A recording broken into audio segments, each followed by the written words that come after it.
Do seu lado aí. Hoje eu tô com essa tarefa de levar essa mensagem, a palavra de Deus, aqui para o culto do Flow. Se você não me conhece, meu nome é Arthur, mas aqui no ministério o pessoal me chama de Tuco, tá? Então pode me chamar de Tuco. E eu tô muito feliz de trazer essa palavra hoje, porque logo no começo do ano eu creio que Jesus pode gerar algo forte para você passar o seu ano em frente, sabe? E enquanto eu estava pensando sobre esse sermão, eu estava pensando sobre o meu ano passado, e eu pensei, cara, eu ouvi cada pregação boa, eu ouvi cada mensagem boa, e eram pregações tão boas que eu até concordava com elas, mas eu percebi que eu não estava sendo transformado de fato por essas pregações.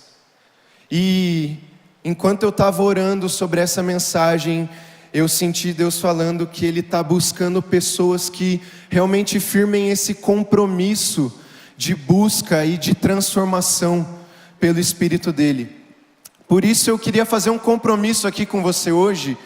Você pega o seu celular assim e deixa ele no seu bolso, tá? Para a gente prestar atenção na palavra, porque eu creio de verdade que o Senhor tem algo forte para te dizer nessa noite.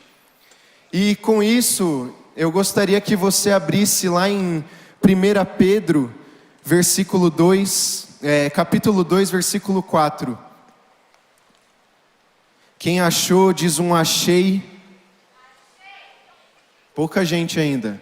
Vai lá, quem achou, diz achei aí. Ah, ficou melhor. Então, para você que ainda não achou, vou te dar 3 segundos. E se você não conseguir, você acompanha a gente no telão ali ou pelo seu celular. A palavra de Deus diz assim: à medida que se aproximam dele, a pedra viva, rejeitada pelos homens, mas escolhida por Deus e preciosa para ele, vocês também estão sendo utilizados como pedras vivas na edificação de uma casa espiritual, para serem sacerdócio santo, oferecendo sacrifícios espirituais aceitáveis a Deus, por meio de Jesus Cristo. Pois assim é dito na Escritura: eis que ponho em Sião uma pedra angular, escolhida e preciosa, e aquele que nela confia jamais será envergonhado. Portanto, para vocês, os que creem, essa pedra é preciosa, mas para os que não creem, a pedra que os construtores rejeitaram tornou-se a pedra angular, e pedra de tropeço e rocha que faz cair. Os que não creem tropeçam, porque desobedecem à mensagem, para o que também foram destinados. Vocês, porém, são geração eleita, sacerdócio real, nação santa, povo exclusivo de Deus, para anunciar as grandezas daquele que o chamou das trevas para a sua maravilhosa luz. Vamos orar rapidinho? Senhor Jesus, essa é a sua palavra, Deus. Obrigado porque a sua palavra ela é viva, ela é eficaz, e a tua palavra diz que é capaz de atravessar a nossa medula, como uma faca de 2 gumes. Então, muito obrigado por quem você é, Deus. Que hoje o Senhor abra o nosso coração e que a gente possa entender o que o Senhor quer falar conosco. Amém, Deus. Gente, quero contar um pouco da minha história para vocês. Eu passei a minha infância inteira, todo dia, literalmente todo dia, indo na casa da minha avó. E casa de vó é tudo de bom, né, gente? Não sei se você concorda comigo, mas eu gosto muito de estar na casa da minha avó. Quem aí gosta de ir para a casa de vó? Você come bem, você, sei lá, brinca com teus primos. Eu passei minha infância inteira assim. E como minha mãe trabalhava na casa da minha avó, eu passava todos os dias, a tarde inteira, eu estava lá. E eu tenho uma forte recordação, hoje minha avó não mora mais nessa casa que eu passei minha infância inteira, mas eu lembro que essa era uma casa muito grande, era um terreno grande, então tinha a casa principal tinha 2 casinhas atrás, tinha uma horta, um jardim, um quintal muito grande. E com isso, minha avó gostava de fazer bastante reforma na casa dela. E eu lembro que toda vez que ela chamava, que ela ia fazer uma reforma, ela chamava um cara de confiança dela. Ela tinha um pedreiro de confiança mesmo. E o nome desse cara era Daniel. E sério, gente, ele era muito ponta firme. Mesmo assim, ele fazia as coisas certinhas, ele deixava tudo organizadinho e fazia tudo no prazo assim. Ele era um cara verdadeiramente compromissado, sabe? Ele fazia um trabalho muito excelente. Só que eu também lembro de uma história, essa história foi minha mãe que contou para mim, eu não lembro muito bem. Mas eu lembro que uma vez ela foi fazer uma reforma na casa dela, e ela queria pintar as paredes de fora, queria pintar os muros, e ela chamou um cara diferente do Daniel. Ela chamou um pintor lá, não sei de quem que ela conhecia, mas ela chamou esse cara aí, e pensa num cara que só deu dor de cabeça, gente. Sabe aquele cara migueleiro, aquele cara que só dá para trás assim? Era esse pintor com a minha avó. Era um trabalho que ia durar ali 5 dias, no máximo para ser feito. Demorou quase 1 mês para terminar a pintura que ela queria lá. O cara só deu dor de cabeça, gente. E quando chovia, ele não ia, e daí não ia no dia seguinte. Sério, o cara era um migueleiro assim.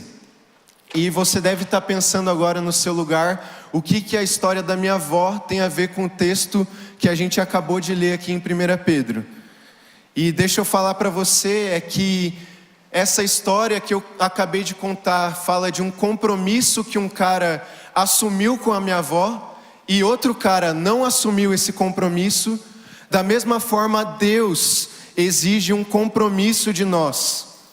Então, como a gente viu no texto, Ele nos chamou ali para construir um lugar espiritual, isso diz ali no versículo 5, um lugar para se relacionar com o Espírito Santo. Você está aqui comigo? Fala um amém aí. A diferença do Daniel, que era o cara que minha avó confiava, era que ele assumiu o compromisso de construtor. Já o pintor, que a minha avó chamou, ele era totalmente descompromissado. E não só isso, mas Deus, nesse texto, Ele deixa claro uma missão que Ele deu para nós. E essa missão é de nós sermos sacerdotes dessa era. E eu queria contar um pouco de como começa esse chamado de sacerdócio. Você pode pensar que os sacerdotes surgiram lá no Antigo Testamento, quando o tabernáculo de Moisés lá foi estabelecido, ali surgiu os sacerdotes. Mas isso começou muito antes, desde a criação, quando Deus criou Adão e Eva. Deixa eu te explicar rapidinho. Deus cria Adão e Eva, e você já conhece a história. Ele cria a terra, depois cria o homem, coloca o homem num jardim. E um detalhe que passa muito despercebido por nós é que Deus cria o homem com uma tarefa. Deus cria Adão e Eva e ele diz lá em Gênesis 2,15, para Adão e Eva cuidarem e cultivarem o jardim. Então Deus criou a terra, e dentro da terra tinha uma região chamada Éden. E dentro do Éden, Deus plantou ali um jardim. Então Deus colocou Adão e Eva para cuidar e cultivar desse jardim. Esse cuidar e cultivar é a mesma palavra usada para os sacerdotes quando você vai ver o templo. Eles foram chamados para trabalhar, para cuidar, para organizar o templo do Senhor.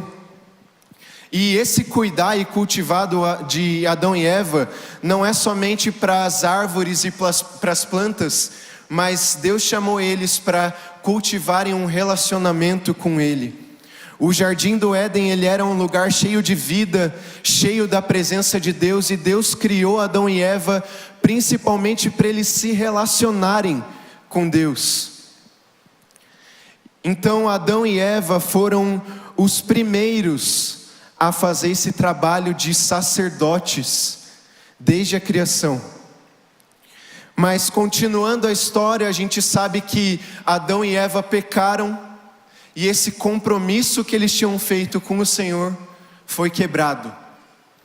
O pecado expulsou eles do jardim, e por isso eles não podiam mais entrar na presença de Deus. Eles não podiam mais entrar onde habitava o Senhor, onde o Senhor passava toda a tarde. Eles foram expulsos do jardim, e com isso foi embora o chamado deles de sacerdotes. Mas se você vê a história de toda a Bíblia, é Deus tentando se reconectar com o povo. Se você for analisar desde Adão até Jesus, é Deus tentando se relacionar com o povo. E até que Jesus veio ao mundo como um tabernáculo. Ele literalmente tabernaculou, foi a presença real de Deus que estava sobre o mundo. E Jesus foi o sacerdote supremo. Isso está lá em Hebreus. Hebreus conta que Jesus foi o nosso sumo sacerdote. Eu vou explicar um pouco mais do que era o trabalho dos sacerdotes, mas Jesus foi aquele que se sacrificou no meu e no seu lugar, para que hoje a gente pudesse ter acesso de volta à presença de Deus. E ainda mais, por causa do sacrifício de Jesus, hoje a gente pode ter novamente esse chamado de sacerdote para a nossa vida.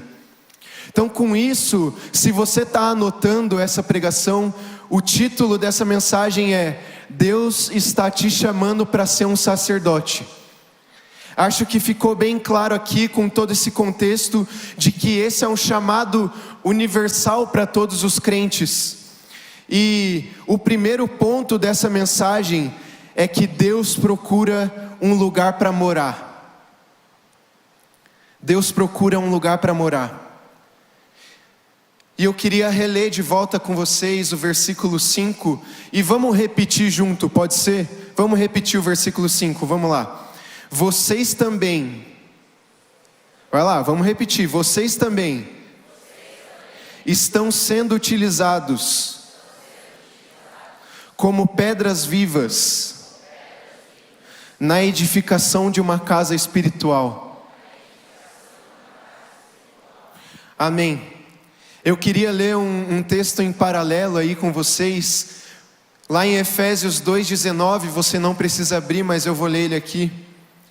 Portanto, vocês já não são estrangeiros nem forasteiros, mas concidadãos dos santos e membros da família de Deus, edificados sobre o fundamento dos apóstolos e dos profetas, tendo Jesus Cristo como pedra angular, no qual todo edifício é ajustado e cresce para tornar-se um templo santo no Senhor. Nele vocês também estão sendo edificados juntos para se tornarem a morada de Deus por seu Espírito. Não só aqui, mas como eu falei, em toda a Bíblia, Deus procura um lugar, algo para se relacionar com o seu povo. Foi assim quando Ele fez Adão, e Ele disse, Ele estava conversando com a Trindade, Ele disse: façamos o homem à nossa imagem e semelhança. Deus não queria ter alguém igual a Ele simplesmente, mas Ele queria alguém para se relacionar junto. Ele queria ter alguém para conversar, alguém para trocar palavras, alguém para ser amigo dele. Deus quis se encontrar com Abraão quando ele saía da tenda. Deus quis se encontrar com Moisés no topo do monte. Deus quis se encontrar com Davi. E então Deus diz através de um profeta em 2 Samuel 7, Ele diz assim: nunca morei em nenhuma casa desde o dia em que tirei os israelitas do Egito até hoje, mas tenho ido de uma tenda para outra, de um tabernáculo para outro, por onde tenho acompanhado todos os israelitas. Alguma vez perguntei a algum líder deles, a quem ordenei que pastoreasse Israel, o meu povo: por que vocês não construíram para mim uma casa de cedro?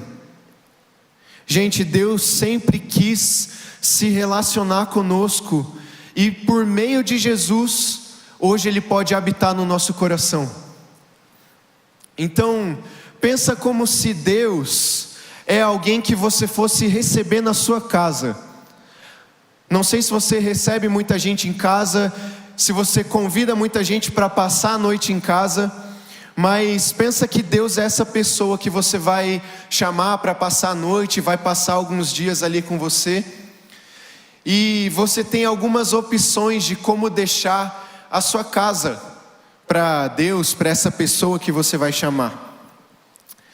A primeira opção, ou você pode deixar essa casa totalmente bagunçada, você deixa a sua casa lá largada do jeito que ela está, porque fazer faxina é complicado, né, gente? É cansativo, é difícil demais fazer uma faxina. É complicado, então eu vou deixar a minha casa do jeito que ela está, a pessoa que lide com isso. A segunda opção é que você pode deixar essa casa confortável. Então você dá aquela faxina, você arruma o teu quarto, organiza a casa, varre, passa um pano, mas nada demais assim, sabe? Você deixa ali a casa confortável para a pessoa passar alguns dias e depois ela vai embora. E a terceira opção, que eu espero que você escolha essa opção, é que você deixa uma casa desejável. O que significa isso? Você prepara as melhores coisas, você faz o melhor jantar que você puder, você faz a melhor faxina da sua vida, para a pessoa se sentir em casa realmente. Ela não está na casa dela, mas ela olha, cara, isso aqui eu sinto como se fosse a minha casa. Eu sinto como se eu pudesse morar aqui, sabe? Então, dadas essas três opções, qual você escolheria para deixar Deus passar na sua vida? Será que você deixa a sua casa totalmente bagunçada para Deus vir habitar em você? Será que você dá aquela organizada, mas nada demais, porque Ele só vai ficar alguns dias? Ou você deixa a sua casa desejável? Sabe, tem uma história em que Jesus, Ele desvia o seu caminho para ir para uma casa desejável. Isso está lá em João 11, 12 ali. Mas Ele estava em Jerusalém, Jesus estava em Jerusalém, e Ele desvia o caminho dele para ir para Betânia. E só para você entender, Betânia, ele não era um lugar muito luxuoso, era perto de Jerusalém, cerca de 3 quilômetros, mas era pobre, sem muito luxo, mas era um local de amor, que era carregado de amor por Jesus. Ali vivia 3 pessoas que eram verdadeiros amigos do Senhor. Ali vivia Maria, Marta e Lázaro, aqueles que o amavam e não se importavam em parar tudo o que estavam fazendo só para ouvir a Jesus. Presta atenção aqui, Jesus encontrou uma casa desejável ali em Betânia. O que foi que essas 3 pessoas fizeram para que Jesus desviasse do seu caminho para repousar ali na casa deles? Jesus encontrou ali uma casa que ele se sentia acolhido, uma casa que ele se sentia amado. E hoje, nós somos essa casa espiritual. Você é essa casa espiritual, você que se converteu, que aceitou a Jesus como seu único e suficiente Salvador, você é templo do Espírito Santo.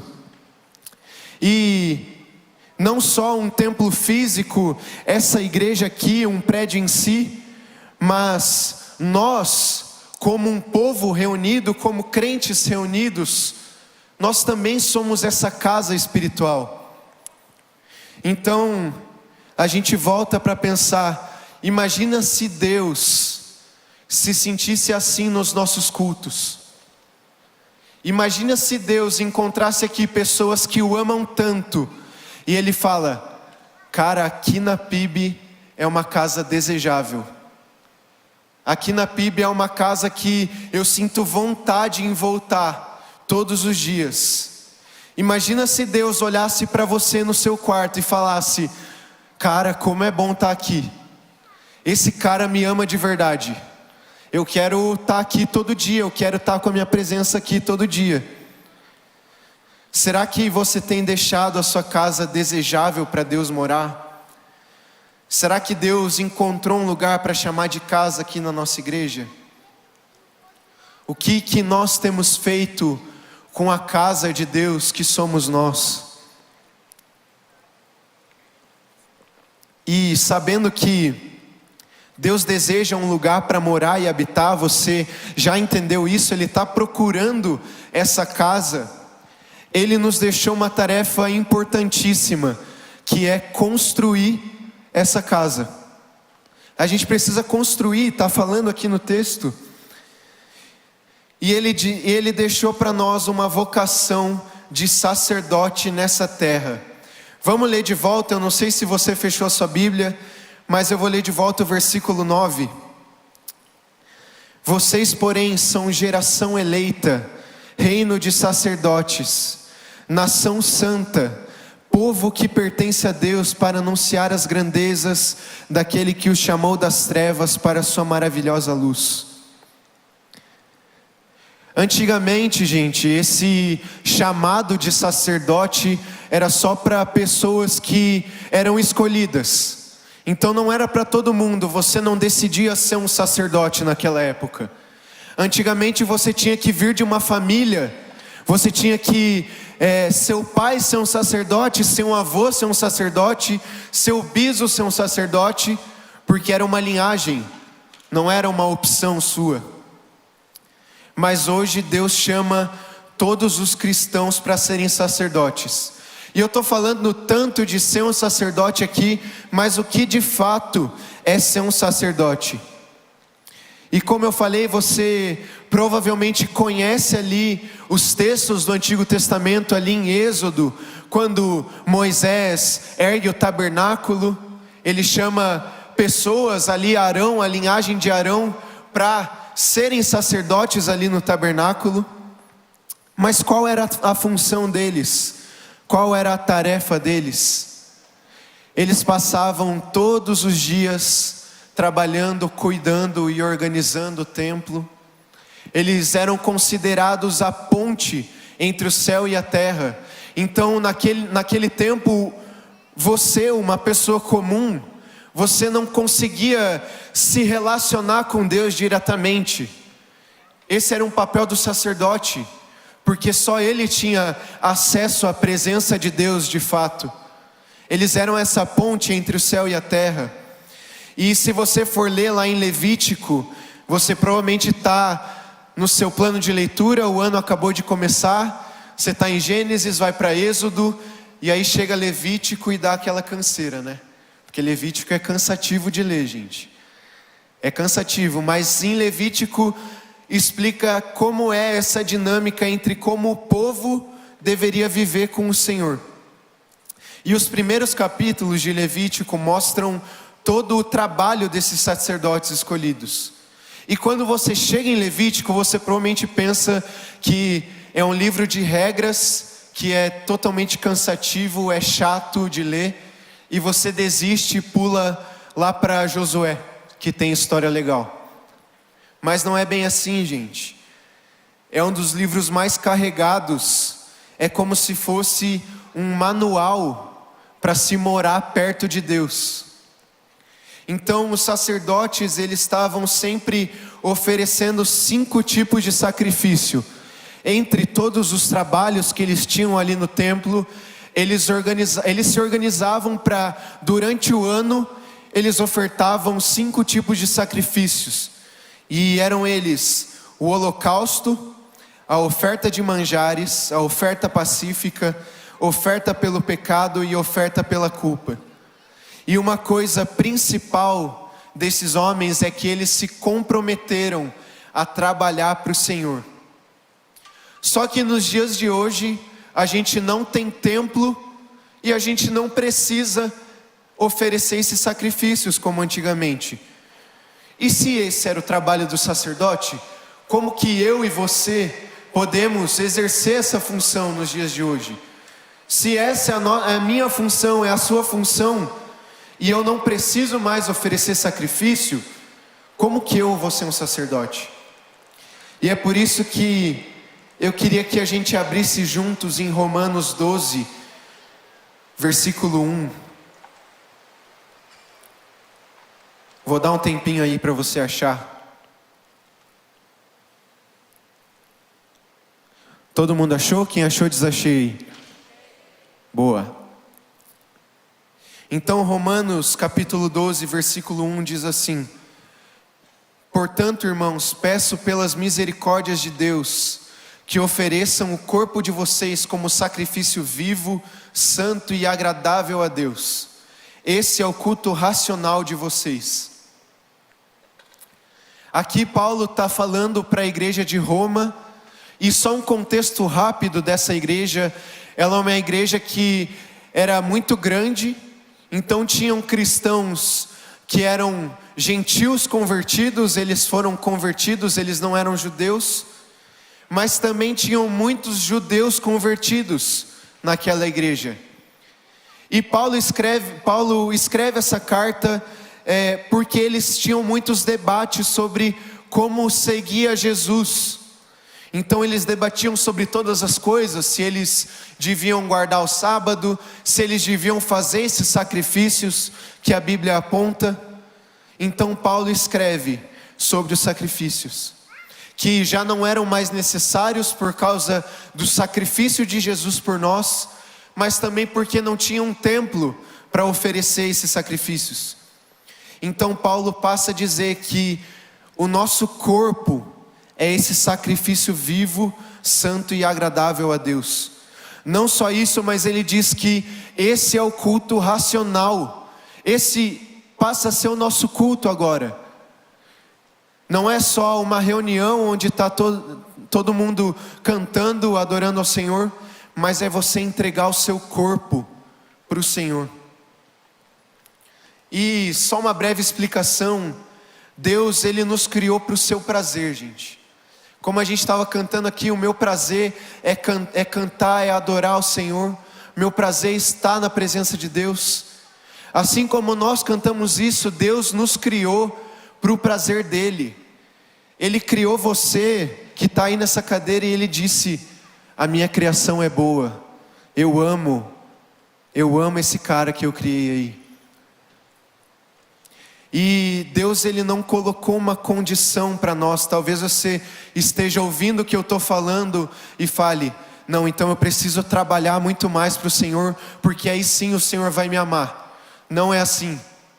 Deus te ama do jeito que você é. Deus te ama da maneira que você é. Você não precisa fazer mais para o Senhor te amar, porque Ele já te ama. Mas da mesma forma nós fomos criados com um propósito, que é glorificar Ele. E não somente glorificar Ele quando você está com as mãos erguidas assim no culto e cantando para o Senhor, mas em todo tempo você está glorificando. E quando você está glorificando, você encontra prazer em Deus. Quando você está glorificando ao Senhor, quando você está no seu dia a dia, dizendo: Deus, eu te amo, você encontra o verdadeiro sentido da vida. Você encontra prazer na vida. Então, voltando aqui, Paulo enfatiza esses sacrifícios espirituais como a verdadeira forma de construir essa casa que Deus tanto procura. Por isso, Deus espera de nós um compromisso verdadeiro com Ele. Ele não quer que a gente fique parado, olhando outras pessoas conquistando as coisas, outras pessoas vindo aqui pregar. Ele não quer que você fique estagnado na sua vida com Deus. O nosso compromisso como cristão precisa ser estar diante de Deus, oferecendo toda a nossa vida a Ele. precisa estar todos os nossos dias oferecendo o nosso tempo, a nossa vida, os nossos recursos, as nossas energias. Deixa eu falar para você, Deus quer se relacionar com você, tanto nos dias fáceis, tanto nos dias difíceis, nos dias que você está sentindo muito a presença dEle, mas Ele também quer se relacionar com você nos dias que você está sentindo pouco a presença dEle. Você está comigo aqui? Dá um glória a Deus para o Senhor. Deus é o mais interessado em se relacionar conosco. Então, quando você estiver no seu colégio, na rua, no ônibus, em casa, o seu principal papel é clamar pela presença dEle. Quem aqui está no terceirão? Deixa eu ver aí. É um ano importante, né, gente? Você está decidindo aí a sua carreira, o que você vai seguir, mas deixa eu te falar um negócio. A gente fala aqui na igreja tanto de chamado, de propósito, mas você não vai viver o seu chamado verdadeiro, o seu propósito verdadeiro, o que você estiver fazendo, se você for um médico, se você for um advogado, um engenheiro, um jogador de futebol, se você for essa pessoa, se você for bem sucedido, mas não estiver buscando a Ele e glorificando a Ele de todo o coração, você não está vivendo o seu propósito de verdade. Deus espera de nós esse compromisso, gente. Deus espera de nós essas pessoas que vão clamar pela presença dEle. E esse compromisso envolve toda a nossa vida. Quando a gente está falando sobre isso, envolve crescer em maturidade. Quando a gente está falando sobre construir uma casa para o Senhor, uma casa desejável para o Senhor habitar, a gente está falando de crescer em maturidade. Então pensa só comigo, uma pessoa que vai para a academia todos os dias do ano. Está imaginando aí uma pessoa bem maromba assim? O ano começou agora, a academia deve estar lotada, então deve ter um monte de gente que deve estar com esse pensamento aí.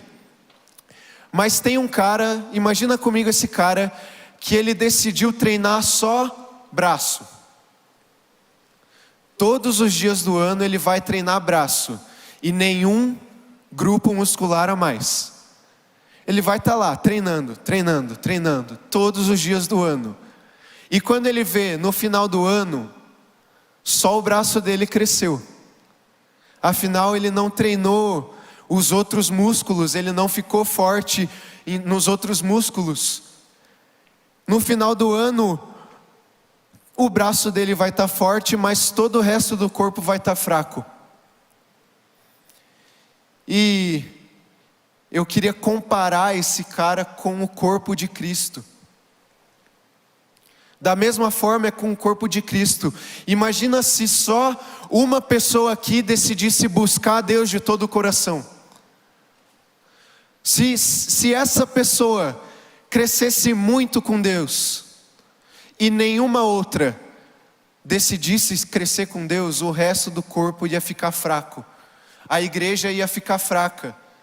Essa pessoa ia estar fortona com Deus, ia estar gigantona, mas o resto do corpo ia ficar fraco. Então olha só como é essa dinâmica do reino de Deus. Em Cristo, cada crente faz parte do corpo de Cristo, cuja cabeça é Jesus. Como templo do Deus vivo, a igreja cumpre o que o tabernáculo e o templo do Antigo Testamento tentaram alcançar, embora de maneira imperfeita, ser o local da presença permanente de Deus com o seu povo.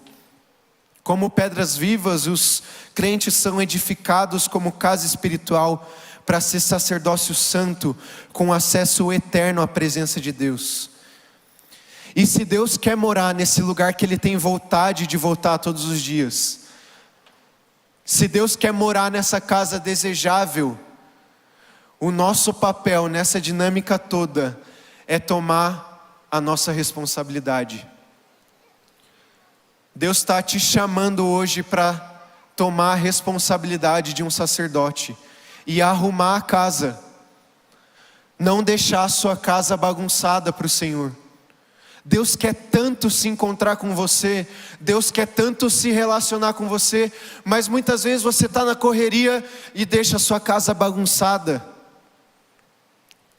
E talvez você venha aqui na igreja e enxergue muitos problemas. E realmente tem muitos problemas na igreja. Mas ser um sacerdote é de alguma forma tentar consertar esses problemas.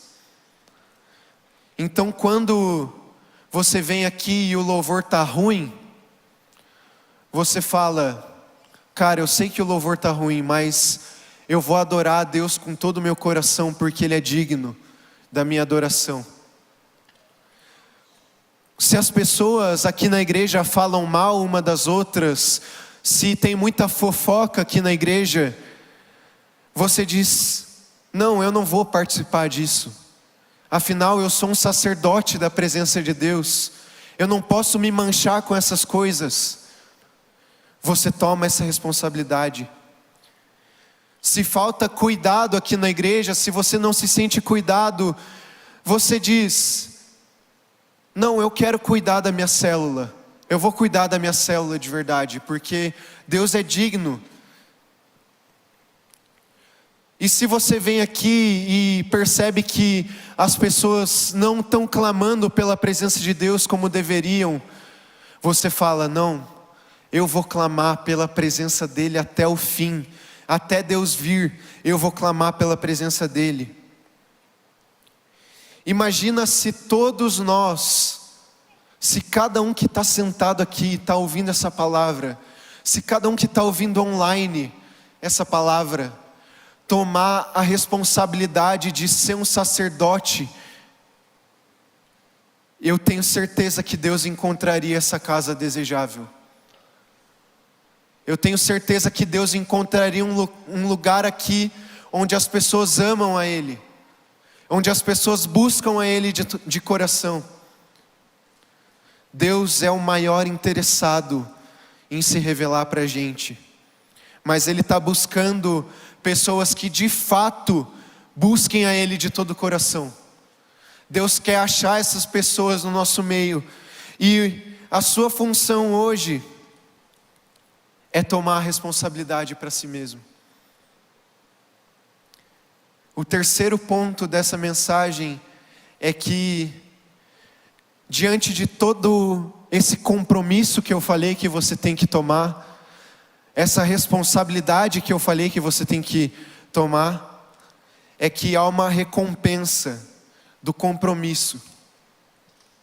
E a recompensa do compromisso de ser um sacerdote é a presença manifesta dEle. Olha só o que diz o texto de 2 Crônicas 5, do 11 ao 14, você não precisa abrir, eu vou ler rapidinho. Diz assim: os sacerdotes saíram do lugar santo, todos eles haviam se consagrado, não importando a divisão a que pertenciam. Todos os levitas que eram músicos, Asaf, Emã, Jedutum, os filhos e os parentes deles, ficaram a leste do altar, vestidos de linho fino, tocando símbolos, harpas e liras. Estavam acompanhados de 120 sacerdotes que tocavam trombetas. Os que tocavam trombetas e os cantores em uníssono louvaram e agradeceram ao Senhor. Ao som de trombetas, símbolos e outros instrumentos, levantaram a voz ao Senhor e cantaram: Ele é bom, o seu amor leal dura para sempre. Então uma nuvem encheu o templo do Senhor, de forma que os sacerdotes não podiam permanecer ali para desempenhar o seu serviço, pois a glória do Senhor enchera o templo de Deus. Se o louvor quiser, já pode vir subindo aqui. Nesse texto, gente, um contexto para vocês é que o templo que Davi sonhou tinha acabado de ser construído. Então, O templo tinha acabado de ser construído, os sacerdotes estavam indo lá com a Arca da Aliança para oferecer o seu primeiro sacrifício no templo, diante de Deus. E no meio do serviço deles, enquanto eles estavam cantando, adorando ao Senhor, cantando músicas, uma nuvem enche aquele lugar com uma glória que deixou eles maravilhados. Essa é a recompensa do compromisso de ser um sacerdote. Essa é a recompensa se você tomar responsabilidade para si mesmo de construir esse lugar para o Senhor. E não só isso, mas o Novo Testamento fala sobre algo muito maior. Em 2 Coríntios 3, a palavra vai dizer sobre um ministério que trouxe morte. O ministério do Antigo Testamento trouxe morte, e mesmo assim ele era muito glorioso. Deus enchia muitas vezes o tabernáculo, o templo, com a sua presença. Mas a palavra de Deus vai falar que o ministério de Jesus, quando Jesus se entregou por nós, seria uma glória muito maior que a do Antigo Testamento.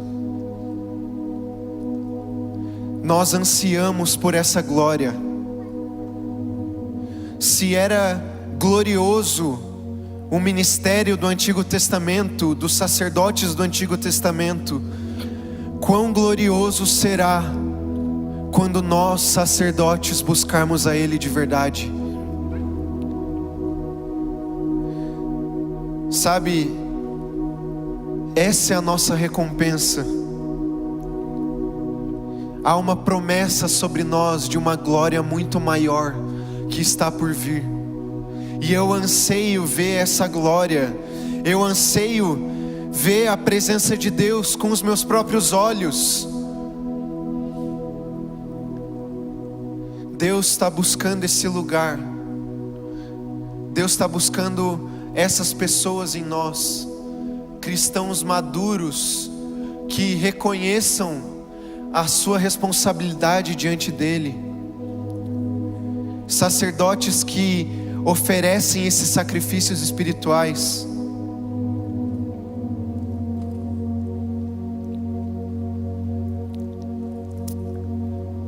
Fica de pé no seu lugar agora.